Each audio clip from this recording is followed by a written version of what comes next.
அனைவருக்கும் வணக்கம். என்னை பார்த்தாலே யார் என்று அனைவருக்கும் தெரியும். ஆம், நான் தான் அவ்வை பாட்டி. தமிழ் இலக்கிய வரலாற்றில் போற்றப்படும் ஒரு பெரும் பெண் புலவர் நான்.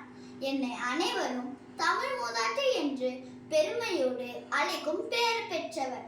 எளிதான தமிழ் மொழியில் ஆத்திச்சூடி, கொன்றைவேந்தன், மூதுரை, நல்வழி, ஞானக்குரல், விநாயகர் அகவல் போன்ற பல நீதி நூல்களை இயற்றியுள்ளேன்.